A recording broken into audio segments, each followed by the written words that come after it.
Well, hey guys, how you doing tonight? This is Bear with Bear's Den Acrylic Art, back with another painting video. And I remembered to press record this time, so hooray for me. um, yeah, after the debacle that was the last video, um, I'm not leaving anything to chance, so I triple checked. But your feedback on the last video has been absolutely fantastic. So thank you for that. You certainly know how to make a bear feel good. So we are going to keep moving right along. I decided to take the idea of gears and kind of run with it.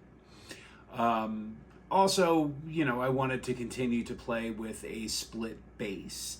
So what I have in front of me is another edge canvas from Jerry's Shallow Edge 11 by 16, but it's a 24 by 36, same size as the last one. And this time I have an array of greens to be accented with a pearl white, burnt orange, and a copper that I think are going to look good. So what I want to do, you can see that I have half of the canvas is black. This is Liquitex Mars Black, and then Soho Urban Artist in the Payne's Gray. And I just want to run it right up the center, okay? And, hopefully, I've never done a split base like this before, so we'll see what kind of touch-up it needs afterwards. But I think this will look pretty cool. And then this time, because I am using copper in the actual pour, I will probably end up doing copper leaf embellishment.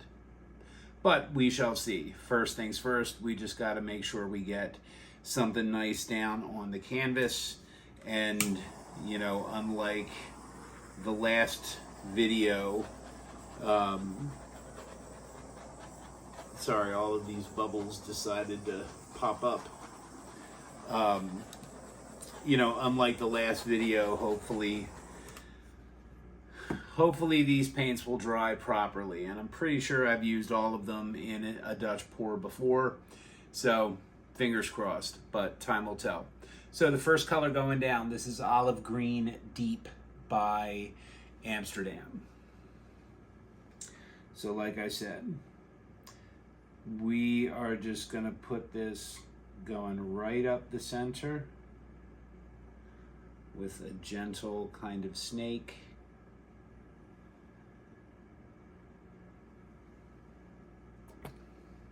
Something like that.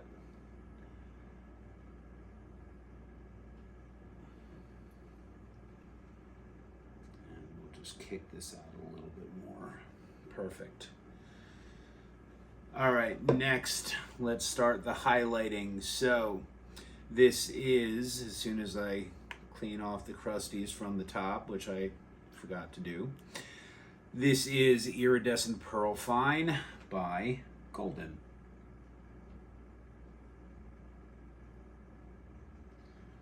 Yeah, all of these colors are really going to pop against this background, especially the copper.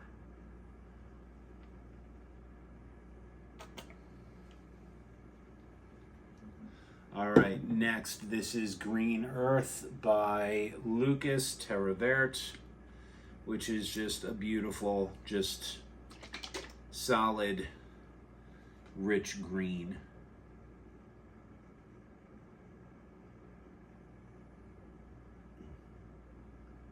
It's on the darker side, but I'd still consider it to be like a medium hue.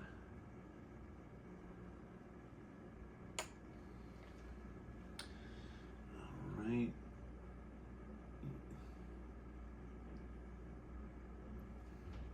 Next,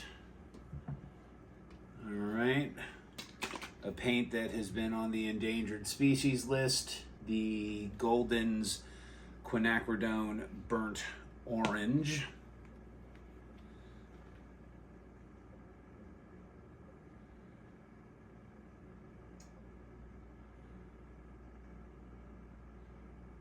Yeah, I found out that, you know, in addition to discontinuing this, which they did a little while ago, they're also discontinuing the Quinacridone Nickel Azo Gold.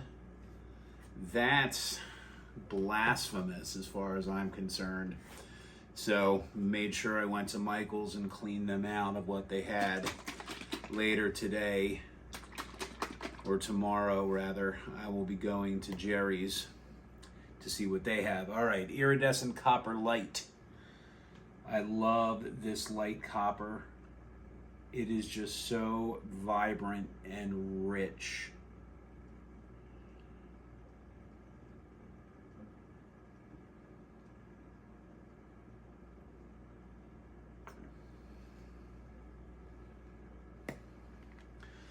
All right, to go in between some of the pearl metallics, this is Hauser Dark Green by Deco Art Americana.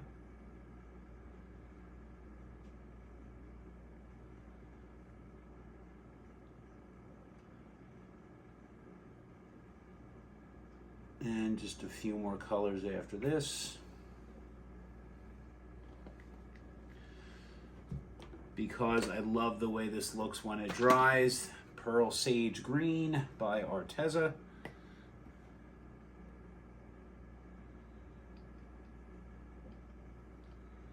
This really looks good against a black or a dark base.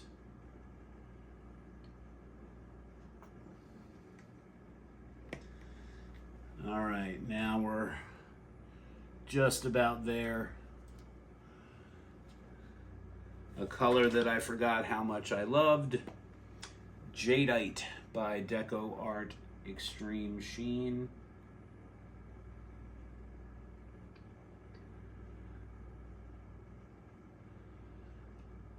Which I think is going to play off of the burnt orange especially very, very well. And then lastly, because you know I love to finish off my Dutch pours with something dark on top, this is Green Black by Deco Art Americana.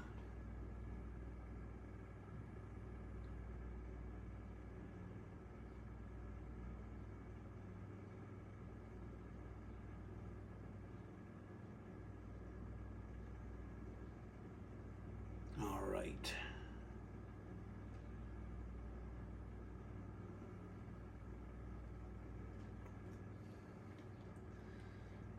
So let's cap him, wipe my finger, do some housekeeping.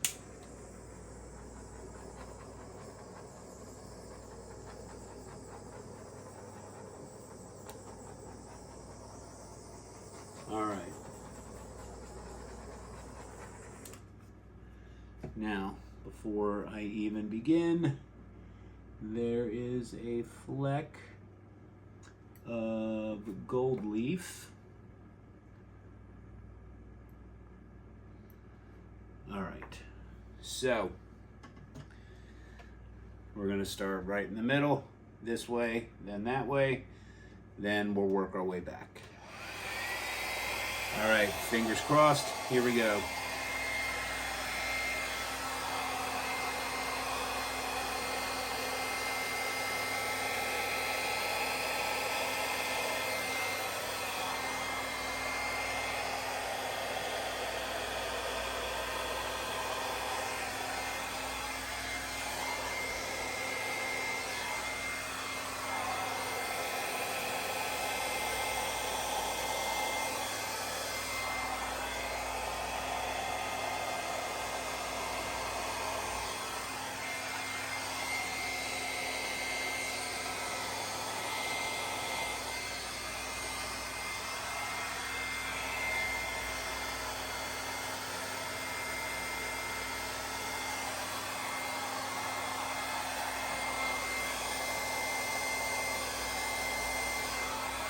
I can leave that alone.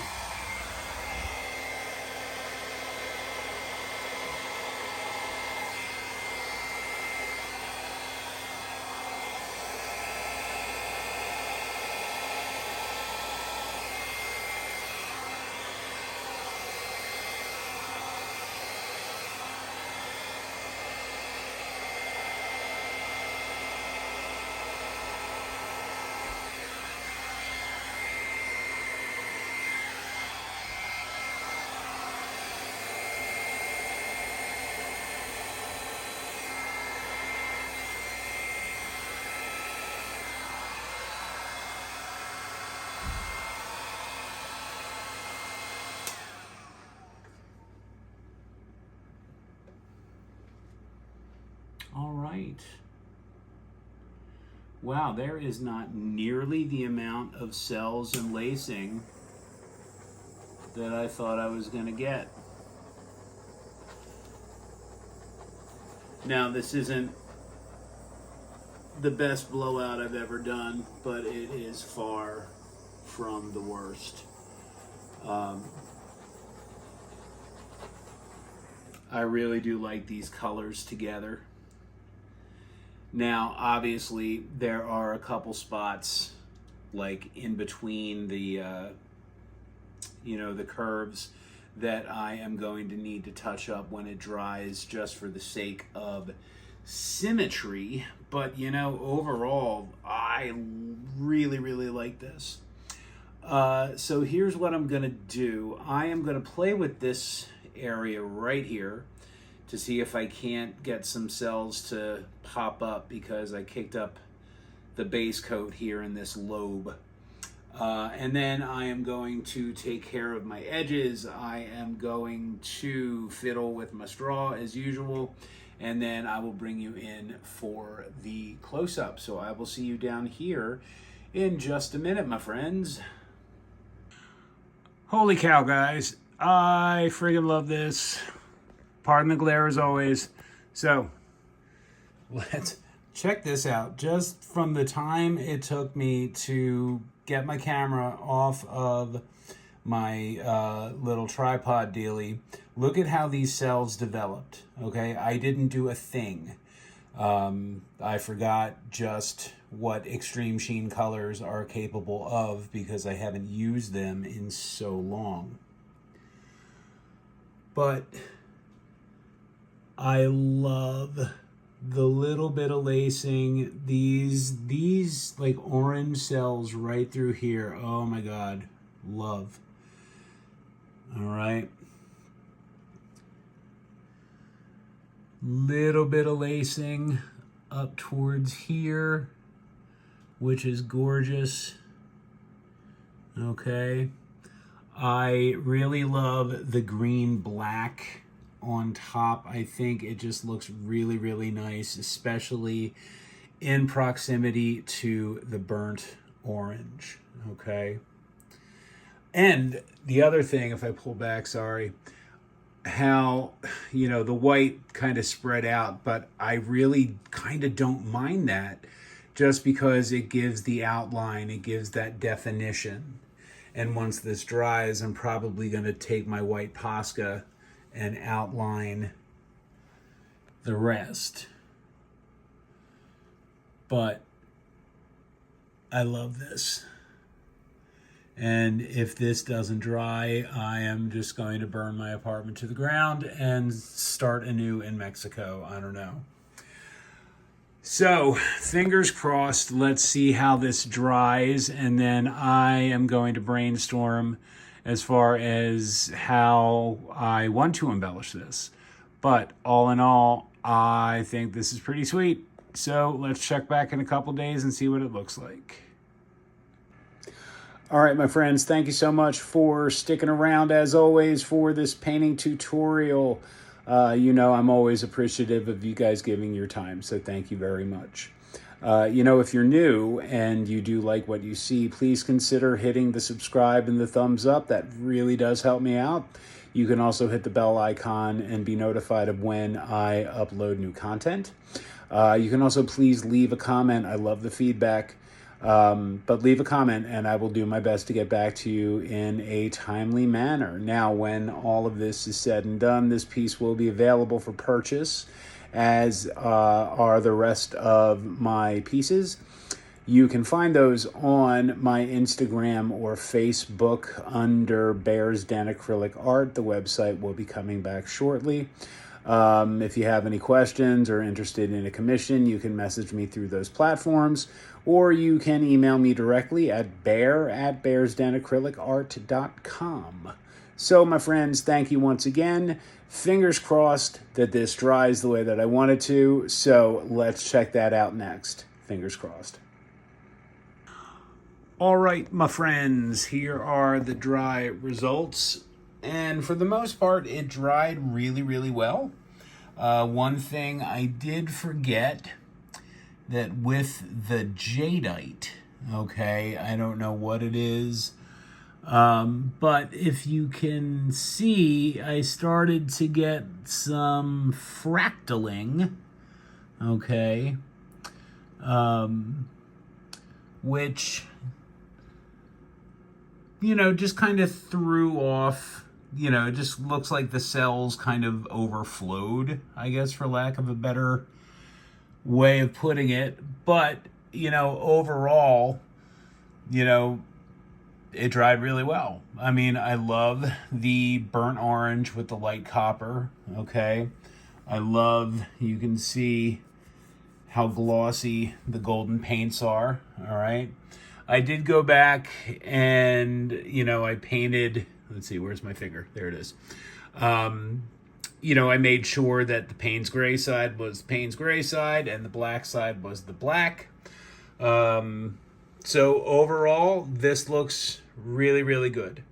So all I am going to do next is I am going to take my white Posca and I am going to outline this, and then I'm going to start road mapping how I want my embellishing to go. So let's check back and see what kind of progress I make. So we are checking back in. As you can see, I have outlined some of my gears in graphite and charcoal. I have, you know, this larger one in the center is mostly going to be concealed by the flow. There's going to be one section that is going to be going over it. And then there's half of one here. And just to kind of balance it out, you know, I have this one over here. So all I am going to do is I am going to take my metal leaf adhesive and some smaller brushes, and I am going to spend a whole lot of time painstakingly putting the adhesive down, waiting about 20 minutes, and then applying the copper leaf. So let's check back and see what this looks like when it is all said and done. And now for the big reveal. Okay, so here are the final results, and I friggin' love this. I think I might like it better than the first one. So I did all of the gears, and then I had this, like, I think it's a Montana brand acrylic marker in copper that, you know, I wanted to just give the gears just more definition, you know, especially against the split base that you have. You really can't tell that this is the Payne's gray, that is the black, maybe under natural light, who knows. But you can see that I did the center line. Again, I have some of the gears superimposed, okay? I just love the burnt orange and the copper light against the Jadite. I think it just looks really, really, really cool. And, you know, with the, I don't know, with the thick outline of the copper and the outline of the white on the Blowout, I think it gives it like this very, you know, graphic quality. You know, so like I said, I just think that this looks like $1,000,000, and I can't wait to put some varnish on this. Of course, I have to seal the copper leaf first. Always, if you're using imitation gold or copper leaf, You must seal it before you varnish it, because otherwise it will tarnish. But yeah, so I freaking love this. Thanks for coming to my TED Talk.